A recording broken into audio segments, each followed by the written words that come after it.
कौन सा नस देश के प्रधानमंत्री जी की दबी हुई है कि हर शर्त मानते जा रहे हैं। अरे भगवान, उनकी शादीशुदा औरत थी, उनके बाद जाके मन की बात बोल बोल के इसीलिए वो भाभी हमारी जो थी वो तलाक ले लिए। बहुत अच्छा हुआ जो तलाक ले लिए। क्या अमेरिका के राष्ट्रपति से भारत देश चलेगा? बहुत फायदा होगा, इतना फायदा होगा कि यहाँ पे बहुत किसान लोग मर जाएंगे। अब बहुत किसान लोग जब मर जाएंगे तो आबादी देश की कम हो जाएगी। अगर किसान ने आंदोलन किया तो प्रधानमंत्री जी समझ जाइए कि आपकी कुर्सी नहीं बचने वाली है। देखिए, अमेरिका हमारे हित में कभी काम नहीं कर सकता है। उसने जब मौका मिला तब तक उसने गद्दारी की है। कब तक जुल्मी जुल्म करेगा सत्ता की गलियारों से। और भारत के किसानों की हालत जर्जर हो जाएगी, आत्महत्या करने पे मजबूर हो जाएंगे। धमकी दे रहा है वो। ट्रंप ने नहीं बोला कल कि इनका कैरियर खत्म कर देंगे मोदी जी का। अरे ट्रम्प की क्या औकात यार। 1971 का भारत देखिए। पहले 1971 भारत में यही अमेरिका था, हिंदुस्तान की तरफ आंख उठा रहा था, लेकिन इंदिरा गांधी ने उसको औकात दिखा दी थी। अरे भाई मेरे, जब पाकिस्तान से अभी सिंदूर वाला चल रहा था तब तो दे नहीं पाए सीट पायर के लिए, तो ट्रंप को आना पड़ा। नमस्कार, मैं प्रखर शुक्ला।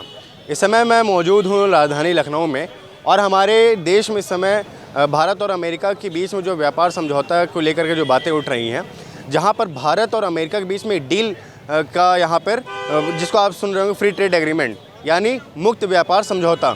इस समझौते के तहत भारत को अमेरिका से हर साल 100 अरब डॉलर का आयात करना पड़ेगा। उसके बाद अमेरिका का ये भी कहना है कि हम आपके बाज़ार में घुस करके हम व्यापार करेंगे और आप हमारे भी बाज़ार में आकर के व्यापार कर सकते हैं, यानी पारस्परिक व्यापार समझौता। और अमेरिका ने भारत को ये भी कहा है कि आप रूस से तेल मत खरीदिए, आप तेल हमसे लीजिए। तो कहीं ना कहीं इस पर ये जो बातें निकल के आ रही हैं कि क्या भारत और रूस के जो संबंध है उस पर कोई प्रश्न चिन्ह खड़ा होने वाला है। इस समझौते से किसान वर्ग काफ़ी नाराज़ चल रहा है, क्योंकि अगर भारत में अमेरिका की फसलें आती हैं तो भारतीय किसान कैसे उनसे कॉम्पीट कर पाएंगे, ये भी एक बड़ा मुद्दा है। तो इससे कहीं ना कहीं इस पूरी डील से कई सारे वर्ग नाराज़ हैं। हम ऐसे इस विषय पर आज हम कुछ लोगों से राय जानेंगे कि वो क्या सोचते हैं, क्योंकि कहीं ना कहीं यह जो डील है ये पूरे भारत को रिप्रेजेंट करते हुए ये डील वहाँ पर की जा रही है। और अमेरिका से हमारे जो रिश्ते हैं, क्योंकि अभी जिस हिसाब से टैरिफ लगाया जा रहा है, टैरिफ को भी 50% से घटाकर 18% कर दिया जा रहा है। और तमाम ऐसी जो बातें हैं हम आज कुछ लोगों से जानेंगे वो इस मुक्त व्यापार समझौते पर वो क्या सोचते हैं। भाई साहब, शुभ नाम आपका? मेरा नाम अजय दीप श्रीवास्तव है। भाई साहब, अभी जो भारत और अमेरिका के बीच में जो मुक्त व्यापार समझौता चल रहा है, इससे एक वर्ग नाराज़ भी है, क्योंकि अभी 12 तारीख को किसान संयुक्त मोर्चा उतर है मैदान में, और इससे किसान नाराज़ चल रहे हैं। आप क्या सोचते हो इस पर? भारतीय जनता पार्टी के सरकार को हम लोगों ने वोट देकर जिताया है, और जब जिता दिया तो जिता दिया, तो उसका हक है तानाशाही करने का। करने दो। कब तक जुल्मी जुल्म करेगा सत्ता की गलियारों से। हम लोगों को बहुत आहत है इस समय। हम लोग सवर्ण समाज से आते हैं, यूजीसी को लेकर नाराज़ हैं। 2-2.5 साल अभी कुछ दिन पहले किसान ने आंदोलन करके रखा हुआ था, फिर भी भाजपा की सरकार बनी, क्योंकि उस सेकंड सरकार में पहले वाली सरकार में आंदोलन हुआ था, उसके बाद भाजपा की सरकार बनी। लेकिन अब उसकी 15 साल की वैलिडिटी पूरी हो चुकी है। एक गाड़ियों की वैलिडिटी 15 साल की होती है, इसलिए वैलिडिटी उसकी पूरी हो चुकी है। देखिए, बहुत अच्छा है। वो यहाँ के लोग भूखों मरे और अमेरिका के लोग आकर के पैसा लगा कर राज करें। मोदी जी की बहुत अच्छी नीति है, अब मोदी जी की नीति की सराहना करते हैं। क्या लग रहा है आपको कि जो अभी जो मुक्त व्यापार समझौता है, इससे भारत की जीडीपी में कितनी वृद्धि हो सकती है? क्या चीज़ बता रहे हैं भैया? जो अभी भारत और अमेरिका बीच में जो मुक्त व्यापार समझौता है, क्योंकि कहीं ना कहीं अब इस पर भारत को भी ध्यान में रख के बातें की जा रही हैं कि अब इससे भारत को फ़ायदा होगा, आर्थिक फ़ायदा होगा। तो आपको क्या लग रहा है जीडीपी में कितना? बहुत फ़ायदा होगा, इतना फ़ायदा होगा कि यहाँ पे बहुत किसान लोग मर जाएंगे। अब बहुत किसान लोग जब मर जाएंगे तो आबादी देश की कम हो जाएगी। तो जो किसानों को जो ये अर्थव्यवस्था करते हैं ना, वो भी नहीं करना पड़ेगा। ये हंगामा होगा बहुत बुरा। इस देश में देश इस समय गृह युद्ध के कगार पे है। इस समय देश की स्थिति बहुत ख़राब होती जा रही है।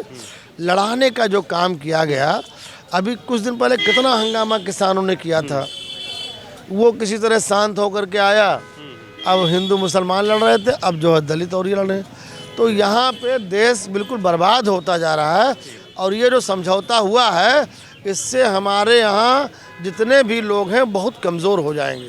ठीक है भाई साहब, और हमारे साथ और भी लोग मौजूद हैं। हम इनसे भी जानना चाहेंगे कि अभी जो भारत और अमेरिका बीच में जो मुक्त व्यापार समझौता चल रहा है, इसमें किसानों का ये कहना है कि अगर हमारे पास इतनी कोई तकनीक अच्छी नहीं है कि हम भारतीय किसान अमेरिका की किसानों से और अमेरिका की जो तकनीक है, कृषि की तकनीक है, हम उनसे डायरेक्ट कंपटीशन में उतर सकें।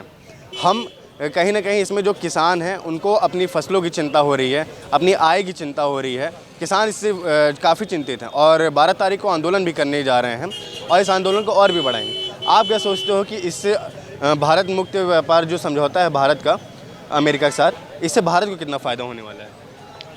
भारत और अमेरिका के जो मुक्त व्यापार का समझौता हुआ है, इससे भारत का बहुत बड़ा नुकसान होने जा रहा है और भारत के किसानों की हालत जर्जर हो जाएगी, आत्महत्या करने पे मजबूर हो जाएंगे। पत्रकार महोदय, ये पेपर की देख लीजिए ना, ये $500 अरब का उसने शर्त रखा है, प्रतिवर्ष $500 का। ये देखिए, खरीदना अमेरिका से, पत्रकार महोदय, खरीदना है। और इसके साथ साथ जो है, अब बताइए कि $500 अरब का भारत को मजबूरन खरीदना पड़ेगा हर हाल में। और दूसरा ये देखिए, जो आप कह रहे हैं कि तेल खरीदने की बात, अमेरिका ने कहा है कि या तो अमेरिका से तेल खरीदिए या तो जहां हम बताएं वहां रूस से आप तेल कतई नहीं खरीद सकते और उसकी खुफिया विभाग इस पे निगरानी भी रखेगी। तो आपको कहीं नहीं छोड़ रहा अमेरिका। कौन सा नस देश के प्रधानमंत्री जी की दबी हुई है कि हर शर्त मानते जा रहे हैं। आप बताइए ना, आपको किसानों की चिंता है, न नौजवानों की चिंता है, न बेरोजगारों की चिंता है, आपको देश की कोई चिंता ही नहीं है। आप देश को बेचने पे तुले हुए हैं। अब तक तो आपने रेल बेच दिया, भेल बेच दिया, LIC बेच दिया, हवाई अड्डा बेच दिया, बंदरगाह बेच दिया। अब किसानों की ज़मीन को बेचने के लिए आप आमादा थे। तो भला हो किसानों का कि 750 किसान धरना प्रदर्शन करके किसी तरह अपनी ज़मीन बचाए, तब भी उनको क्या क्या नहीं प्रधानमंत्री जी कहे कि ये खालिस्तानी हैं, ये जो है उग्रवादी हैं, आतंकवादी हैं, अन्नदाता को इस तरह से कहे। तो ये प्रधानमंत्री देश के बारे में तो सोच ही नहीं रहे। ये केवल अपना कौन सी इनकी नस दबी है, पता नहीं वो कौन इप्लिट्स कौन सा फाइल का चक्कर है, एफसील फाइल के चक्कर में कि क्या नस दबी हुई है कि जो वो ट्रंप कह रहे हैं वही मान रहे हैं। आप ये बताइए कि देश के भला के बारे में सोचना चाहिए। क्या अमेरिका के राष्ट्रपति से भारत देश चलेगा? यानी उनके निर्देश पे, यानी अमेरिका के राष्ट्रपति के निर्देश से भारत का जो है सब राजनीतिक, आर्थिक और खेती किसानी चलेगी? आप भारत के प्रधानमंत्री हैं नरेंद्र मोदी जी, आपको हक है, आपको अधिकार है कि भारत की जनता के बारे में सोचें, नौजवानों के बारे में, किसानों के बारे में, बेरोजगारों के बारे में, भ्रष्टाचार मिटाने के बारे में, महंगाई के बारे में आपको देखना है, ना कि अमेरिका को देखना। अमेरिका तो आपको बर्बाद करने पर, आप नहीं बर्बाद हो रहे हैं। भारत की 140 करोड़ जनता बर्बाद होने जा रही है, भारत का सम्मान गिर रहा है। और प्रधानमंत्री जी केवल आप अकेले नहीं हैं, नरेंद्र मोदी जी, इसमें 140 करोड़ जनता का मान सम्मान है और उसको आप गिरा रहे हैं। तो जनता ये माफ़ करने वाली नहीं है। और अगर किसान आंदोलित हो गए, अगर किसान ने आंदोलन किया, तो प्रधानमंत्री जी समझ जाइए कि आपकी कुर्सी नहीं बचने वाली है। आपकी बार पूरे देश का किसान, चूंकि पूरे देश के किसानों पे इसका असर होने जा रहा है, पूरे देश का किसान को उठ खड़ा होना चाहिए और सभी लोगों को सहयोग भी करना चाहिए। ये जायज़ मांग है, ये नाजायज़ मांग नहीं है, जायज़ मांग है किसानों की। कि आप बताइए कि जब अमेरिका से गेहूं आएगा, अमेरिका से मक्का आएगा, अमेरिका से दूध लाने की बात कर रहे हैं, तो यहाँ तो कुछ बचेगा ही नहीं, चूँकि उसके पास तकनीक है, तमाम तरह की बातें हैं। तो ये किसानों को मजबूरन आत्महत्या करने पर मजबूर होना पड़ेगा। भाई साहब, क्या लग रहा है आपको, क्योंकि भारत और अमेरिका के बीच में जो इस समय संबंध हैं और कहीं ना कहीं नरेंद्र मोदी डोनाल्ड ट्रंप की बातें भी काफ़ी इस समय मानते हुए दिख रहे हैं। अमेरिका कह रहा है कि हम आपको रूसी तेल नहीं खरीदना है, तो प्रधानमंत्री मोदी उसकी भी बात मान लेते हैं और 50% टैरिफ को घटाकर 18% कर दिया गया। तो चलिए, ये तो खैर भारत के लिए एक अच्छा माना जा सकता है, लेकिन क्यों आपको लग रहा है कि कृषि का जो इतना बड़ा मुद्दा उठ रहा है, इसको सरकार दरकिनार करके अमेरिका के साथ समझौते करने पर, अमेरिका के साथ डील करने पर इतनी जोर दे रही है? क्योंकि अखिलेश यादव ने भी इसको ट्रेड डील नहीं, डील बोला है। आप क्या सोचते हो इस पर? देखिए, इसके पहले बीज का भी कांग्रेस के समय में हमको जानकारी है थोड़ा थोड़ा कि ये बीज आएगा तो बोआ जाएगा, यहाँ के बीज नहीं बोया जाएगा यहाँ, तो कैसे रुका। फिर ले आने की ये लोग बात कर रहे हैं, तो कैसे सत्ता पर पहुंच कर लोग भूल जाते हैं कि विदेशों की नीतियाँ में ये जाने लगते हैं। तो विदेशों की नीतियाँ में आप जाएंगे, टेक्निकल के हिसाब से आप जाएंगे, तो देश की जो हम लोगों की जो कीमत है बिल्कुल कम हो जाएगा। ज़मीनें बिल्कुल बड़े बड़े पूंजीपति लोग खरीद लेंगे, तो हम लोग तो बिल्कुल राजशाही जमाना आ जाएगा। किसान यदि नाराज़ हो जाएंगे तो उन्हें उनकी मांगों सुनने के लिए सरकार को क्या करना चाहिए? देखिए, तब तक तो हम लोग इतना पीछे चल जाएंगे तो कवर कहाँ होगा। इसलिए इसको तत्काल रोकना चाहिए। इस तरह से काम नहीं करना चाहिए जो विदेशों से लिया में, क्योंकि जो वहाँ का व्यवस्था राष्ट्रीय स्तर पर, उनको जिस तरह से प्रधानमंत्री अपना मनमानी जो चाहते हैं वो कर रहे हैं, विपक्ष को बैठने भी नहीं दे रहे हैं, बोलने भी नहीं दे रहे हैं। तो इस हिसाब से वहाँ है तो वहाँ से थोड़ा कर खींचे, नहीं तो ये व्यवस्था अपने सत्ता के लालच में देश हम बहुत पीछे चला जाएगा। जी, भारत और रूस के संबंध इस समय अच्छे चल रहे हैं और अमेरिका ही कह रहा है कि आप रूस से तेल मत खरीदिए। तो आप क्या सोचते हो, अगर भारत रूस से तेल नहीं लेता है, अमेरिका से तेल लेता है, तो भारत और रूस के संबंध में भी तो प्रश्न चिन्ह खड़ा होगा। और कल को इस समय अमेरिका सभी देशों को पर टैरिफ इम्पोज कर रहा है, तो भारत कैसे अपने इधर मतलब दोनों रिश्तों को कैसे मजबूती से कर सकता है? नहीं, हम ये इस भारत के प्रधानमंत्री से मैं आग्रह करना चाहूँगा, अमेरिका का छलावा है।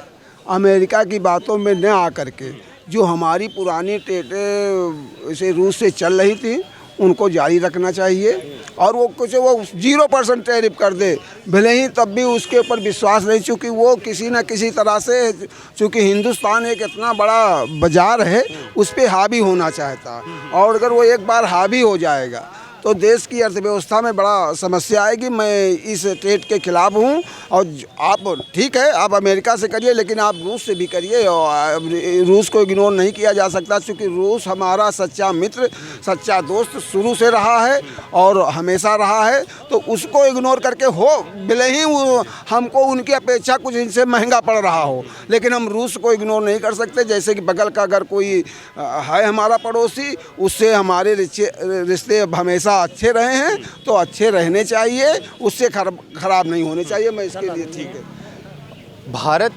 में जो किसान हैं वो कह रहे हैं कि हम कैसे प्रतिस्पर्धा में करेंगे।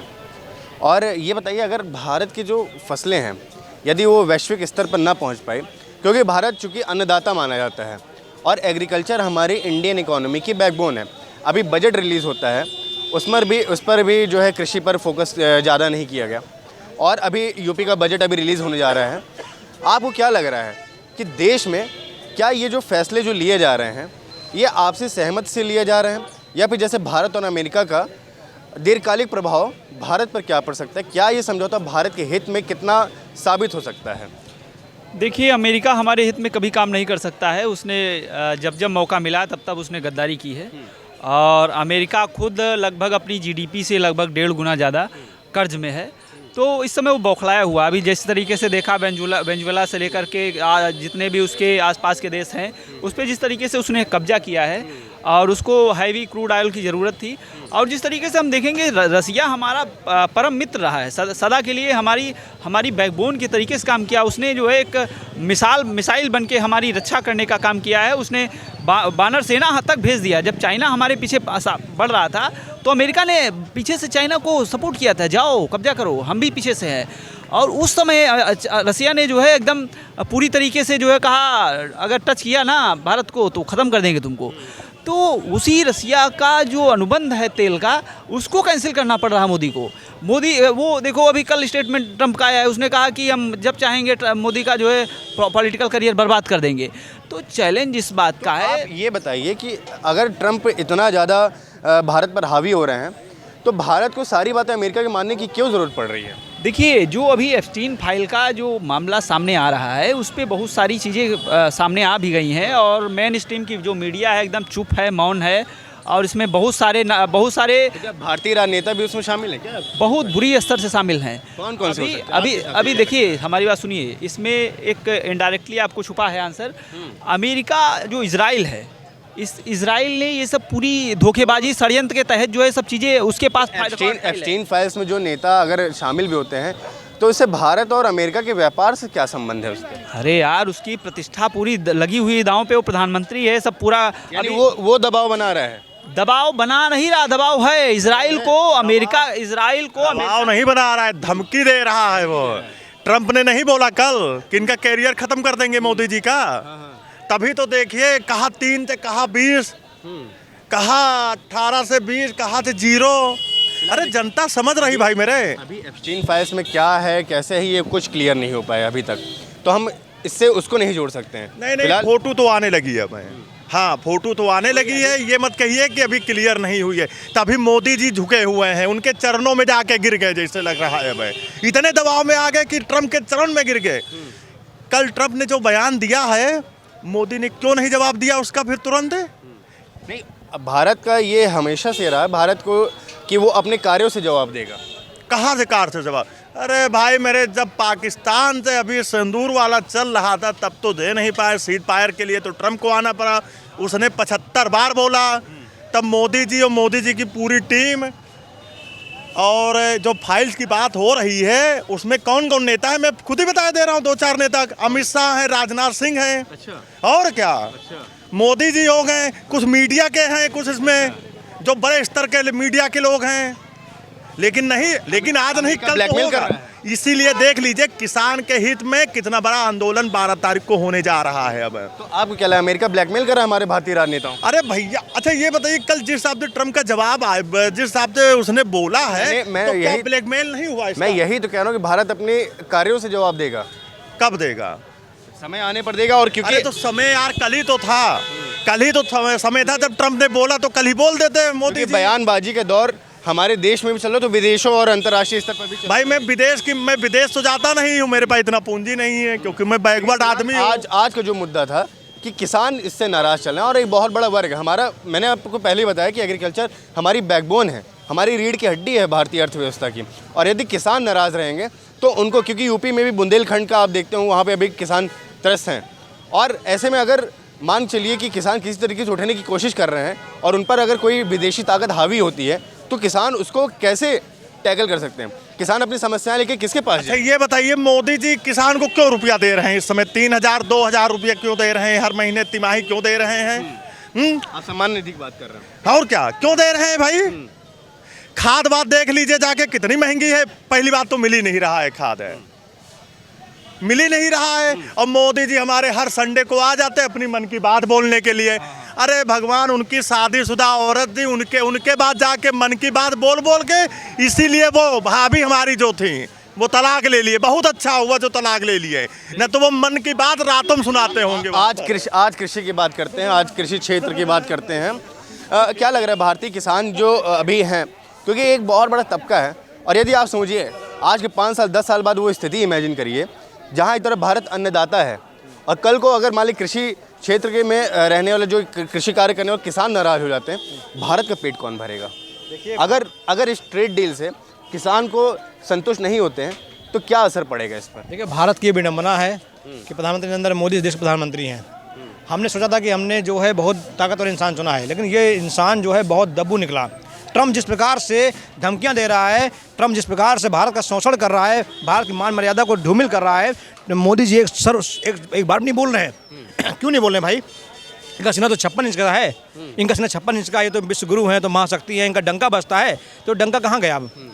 अरे कम से कम जुमला हिंदुस्तान में बोलते हैं, कम से कम बाहर वालों के लिए एक शब्द ही बोल दें, वहाँ भी जुमला बोल दें।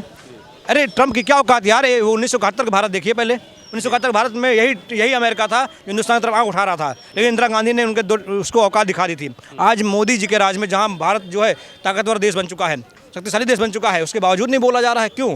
क्योंकि नब्ज दबी हुई है। जहाँ आग लगती है वहीं धुआं उठता है, और ये आग लगी हुई है इसलिए धुआं उठ रहा है। और इसको बोलने का ना मतलब है, एवेस्टीन मामले में बोलने का मतलब है कोई ना कोई राज्य है जो दबा हुआ है, और निकलेगा, धीरे धीरे बाहर निकलेगा। यानी किसान का जो ये हितों की अगर हम बात करें, किसान कोई मायने नहीं रखते भाई सरकारों के लिए, उनको तो कुर्सी सत्ता चाहिए। किसान के बारे ये बताइए, एग्रीकल्चर फार्म को खोलने क्या मतलब था? जो चीज़ आज तक दबी हुई थी, जिस पर आज तक कोई देश नहीं आँख उठा पाया एग्रीकल्चर पर, आज अमेरिका के लिए खोल दिया गया। क्यों खोल दिया गया भाई? किसानों आज हमारे उनके सामान यहाँ बिकेंगे, क्यों बिकेंगे? हमारे यहाँ का कमी है क्या? हमारे यहाँ क्या चीज़ कमी है? रूस के साथ जो भविष्य के जो जैसे रूस से हमारा जो भारत है S-400 मिसाइलें खरीद रहा है, उसके पार्ट्स भी खरीदता है। S-400 मिसाइल, उसके रखरखाव की जिम्मेदारी भी भारत ने रूस से ही ली है। तो क्या लगता है आपको कि क्योंकि रूस को अमेरिका ने भारत को सीधा मना कर दिया कि आप रूस से आप व्यापार न करिए, तो भविष्य में क्या समझ गया भाई और कसाई में अंतर होता है। अच्छा। रूस हमारा भाई है, हमारे दुख दर्द में हमेशा खड़ा रहा है। वो कसाई है भाई, वो व्यापारी है, वो मौत का सौदागर है, वो खून का व्यापार करता है। उस जहाँ अमेरिका घुसता है वहाँ पहले खून बहाता है, वहाँ मौत तांडव करता है। और अब हिंदुस्तान में उसकी एंट्री हो गई, देखना यहाँ भी दंगे फसाद होंगे, कुछ न कुछ होगा। और रूस की बात की आपने, रूस हमारा भाई था, हमारे साथ दुख दर्द में खड़ा रहा। वही रूस है जिसने अमेरिका को उल्टे पाँव भागने पर मजबूर कर दिया था। आज उसी रूस को हम लोग साइड कर रहे हैं। क्यों? क्योंकि हमारी जो विदेश नीति है वो बहुत घटिया हो चुकी है, कमज़ोर हो चुकी है। तो ये अभी फ़िलहाल जो अभी किसानों के हित को जो अभी के लिए हम जो यहाँ पे बात करने आए थे, उसमें और बहुत सारी बातें निकल के आई, जिसमें ये कहा जा रहा है कि कहीं ना कोई राज दबा हो सकता है। शायद हमारे भारतीय राजनेता अमेरिका की इतनी बात मान रहे हैं तो कोई ना कोई अमेरिका उनकी नब्ज़ पकड़ा है। फिलहाल ऐसी बातें की गई। कृषि को लेकर के यहाँ पर जो बातें की गई, क्योंकि किसानों के हित को ध्यान में रख करके इस भारत और अमेरिका के जो व्यापार समझौता है इसको लागू करना चाहिए। अब कहीं ना कहीं एग्रीकल्चर अगर हमारे इंडिया में एक डोमिनेंट सेक्टर नहीं रहेगा तो हमारे इंडिया के जीडीपी पर कितना बड़ा असर पड़ेगा। हमारे इंडिया के एक मेजॉरिटी ऑफ द पॉपुलेशन वो एग्रीकल्चर सेक्टर पर डिपेंड है, और कहीं ना कहीं एग्रीकल्चर सेक्टर को ध्यान में रखना सरकार की प्रायोरिटी होनी चाहिए। और ऐसे में अगर भारत और अमेरिका के बीच में जो फ्री ट्रेड एग्रीमेंट हो रहा है उस पर यदि किसान नाराज़ होते हैं, यदि हमारे अन्य देशों के साथ संबंध दीर्घकालिक तौर पर कमज़ोर पड़ते हैं, तो इससे भारत का कहीं ना कहीं पतन हो सकता है, भारत का नुकसान हो सकता है। ऐसी तमाम बातें इस पूरी चर्चा में निकल करके सामने आए, और ऐसे तमाम कवरेज आपके सामने लेकर के आते रहेंगे, और ऐसे तमाम मुद्दों पर बात करने के लिए हम ऐसे ही लोगों के बीच में जाते रहेंगे। आप तब तक के लिए देखते रहिए सी न्यूज़ भारत। कैमरामैन अपूर्व के साथ मैं प्रखर शुक्ला।